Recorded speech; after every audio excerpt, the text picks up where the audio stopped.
I used to believe blood meant protection. I learned the truth the night my family chose him without asking me a single question.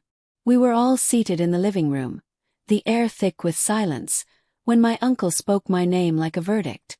He said I had done something unforgivable.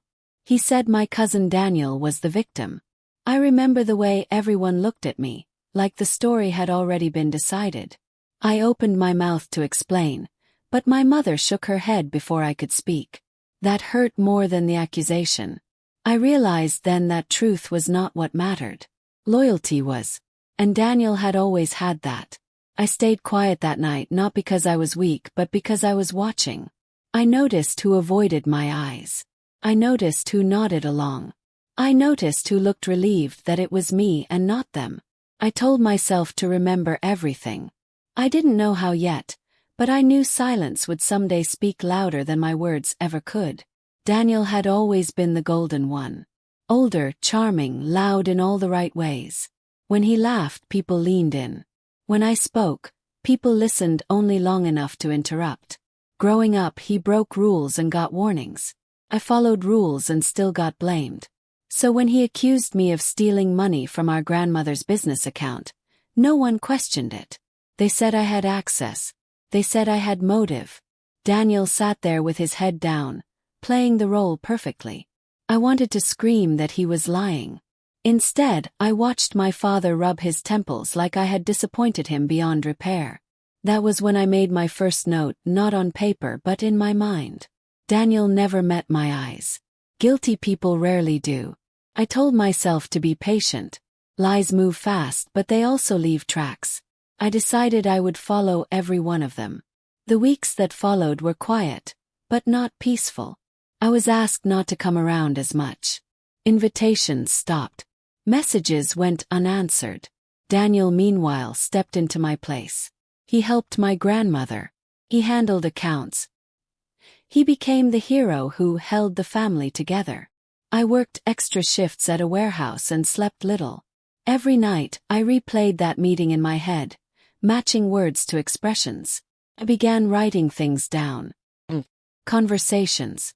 Changes in behavior. I learned that revenge wasn't rage. It was record-keeping. One night, I overheard Daniel on the phone outside the house, laughing about how easy it had been. He didn't see me in the shadows. I wrote that down too. I stopped thinking of myself as the accused. I started thinking like a witness. My grandmother fell sick that winter. Daniel took charge immediately. He controlled who visited, who signed what, who spoke to doctors. When I tried to help, he told everyone I was stressing her. They believed him. Again. I sat in the hospital hallway one afternoon and watched him sign documents without reading them. That was my second mistake about him. Daniel was careless when he felt safe. I requested copies of the paperwork under the excuse of family transparency. He laughed and said sure. That laugh cost him more than he knew. That night I compared dates and signatures. Something didn't line up. I didn't confront him. I added another note. By spring the family business had changed hands. Quietly. Too quietly. Daniel said it was temporary, that he was protecting assets. I asked one question too many and was told to leave. My father said I was causing trouble again. That was the moment I stopped trying to be believed. I shifted my focus. I spoke to an old accountant who had retired years earlier. I didn't accuse. I asked questions. He frowned at the numbers I showed him. He said someone was moving money in circles to hide withdrawals. He said it was clever but not perfect. I felt calm for the first time in months. Truth was slow but it was moving. Daniel started living better. New car. New clothes. New confidence. He talked about moving away, starting fresh. The family praised his ambition. I smiled and nodded like them. Inside I was counting.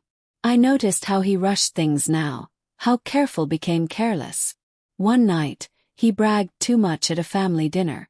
He said something about an account only 3 people knew existed. Everyone laughed. I didn't. I wrote it down as soon as I got home. I realized then that revenge wasn't about exposing him loudly. It was about letting him finish building the trap himself. My grandmother passed in early summer. The house was full of grief and guilt. Daniel cried the loudest. He gave a speech about legacy and honor. I stood at the back of the room and watched faces. Some looked unsure now. Loss had a way of slowing belief. After the burial, I found a locked drawer in her study that Daniel had missed. Inside were old notebooks, handwritten records, account balances. Everything I needed. I didn't smile. I didn't celebrate. I simply added weight to the truth I was carrying. Waited. That was the hardest part. Every instinct told me to speak. I didn't. I wanted the truth to arrive when no one could stop it. I met with a lawyer quietly. I showed him everything. He didn't interrupt. When I finished, he said Daniel had made several serious mistakes. I asked how long it would take. He said patience would decide everything. I already had plenty of that. Daniel announced his engagement that fall. The family celebrated like nothing had ever happened. I congratulated him. He looked surprised. Maybe he thought I was broken. Maybe he thought silence meant surrender. Kept writing things down. During the engagement party, he drank too much and told a story that contradicted one he had told months earlier. 2 cousins noticed. They looked at me. I said nothing. Seeds don't need speeches. They need time. The investigation began quietly. Banks asked questions. Documents were reviewed. Daniel told the family it was routine. He smiled less now. He started calling me late at night, asking if I had said anything. I told him no. That was the truth. I hadn't needed to. Truth was speaking for itself now. The day the letter arrived, the house went silent again. This time no one spoke my name. Daniel read it twice, his hands shaking. He looked around for support and found none. My father asked a question for the first time. Then another. Daniel had no answers. I stayed seated. When he was taken away for questioning, my mother finally looked at me. She asked why I hadn't said anything sooner. I told her I had tried. The room felt smaller then. I didn't feel victorious. It felt finished. Daniel avoided my eyes as they led him out. This time everyone noticed. After Daniel was taken away, the house didn't return to normal. It became quieter, heavier, like everyone was afraid of their own thoughts. My father stopped speaking in full sentences. My mother avoided looking at old photos. For the first time, no one told me to leave the room. I noticed how often people replayed the past out loud, correcting details they had once stated with confidence. Memory is fragile when guilt enters it. I stayed calm.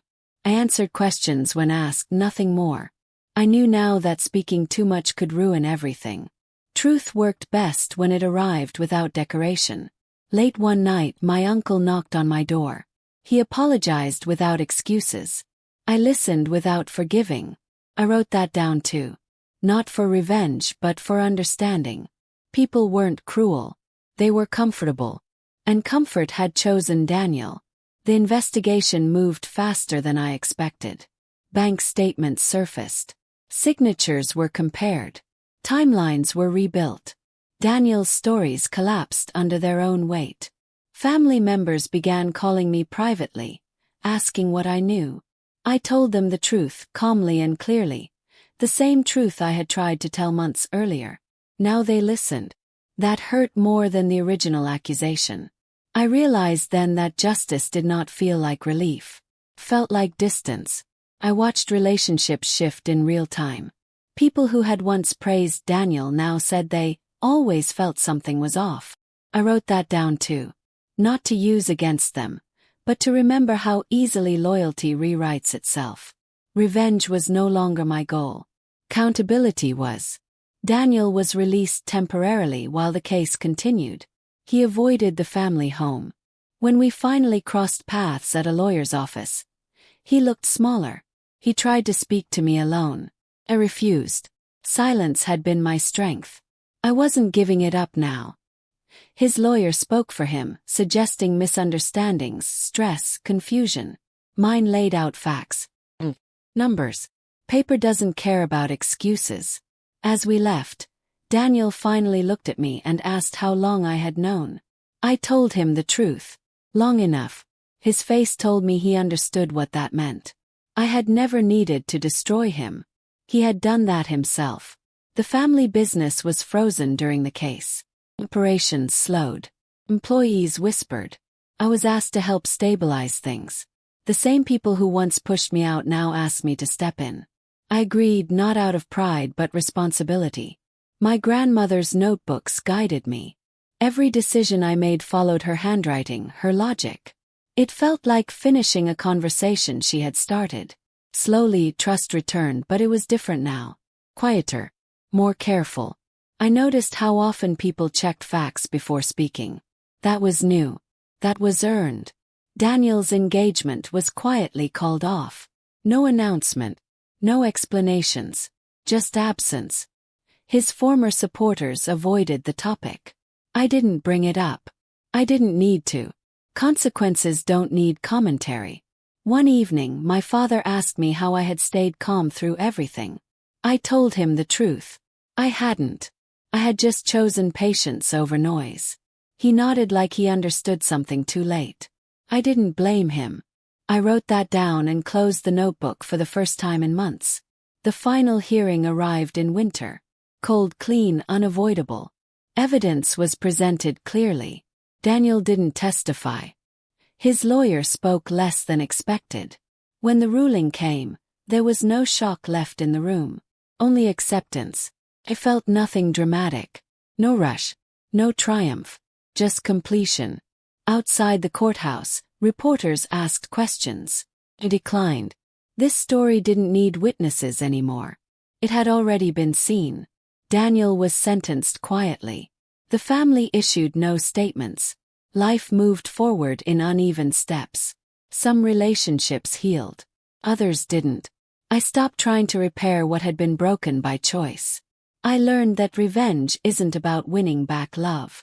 It's about standing upright in truth and letting everything else rearrange itself around that. The notes I had taken stayed in a box under my bed. I didn't reread them. I didn't need to. They had served their purpose. Months later, the business reopened fully. I was offered a permanent role. I accepted under one condition. Transparency. Everything documented. Everyone accountable. No exceptions. They agreed without argument. That told me everything I needed to know. The system that protected Daniel no longer existed. That was enough. Sometimes late at night I thought about that first meeting in the living room. The certainty in their voices. The ease of their judgment. I didn't feel anger anymore. Just clarity. I understood now that silence isn't weakness. It's a test. And not everyone passes it. Daniel wrote me a letter from inside. He apologized without excuses. He said he didn't expect forgiveness. I didn't respond. Forgiveness wasn't required for the truth to stand. Some lessons are meant to echo unanswered.